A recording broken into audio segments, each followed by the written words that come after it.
Find the midpoint of the line segment with the given endpoints. So here what I'm going to do is I'm going to use the midpoint formula that our midpoint xy is equal to x1 plus x2 over 2, y1 plus y2 over 2. So essentially I'm just taking the average of each set of numbers.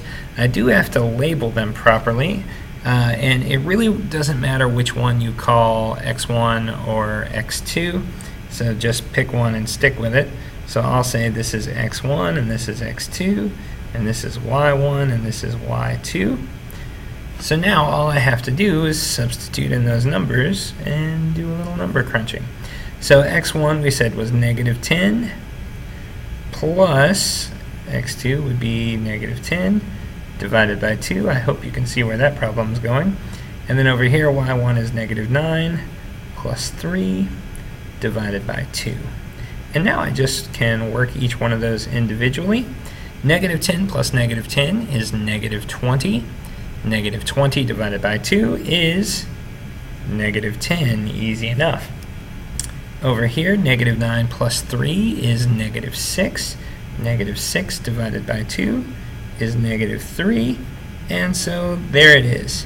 There's my midpoint. Halfway in between those should be negative 10, negative 3. And a way you can check and see if this is true is you look at the distance between each x value in the x-coordinate here and each y value in the y-coordinate here. So the distance between negative 10 and negative 10 is 0, and the distance between negative 10 and negative 10 is 0. They match, so that means that point is halfway in between them. That's a funny case there, but all right, negative 9. The distance between negative 9 and negative 3 on a number line is 6. And then you look here, the distance between negative 3 and 3 on a number line is 6 as well.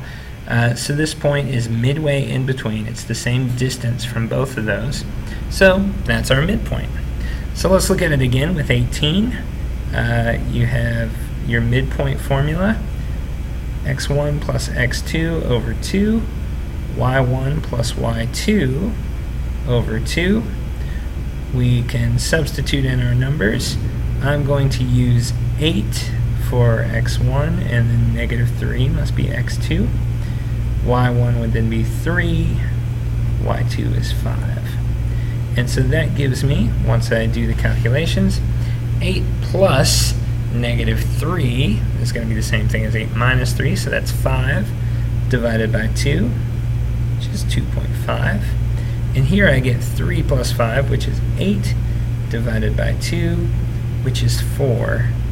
So that would be my midpoint.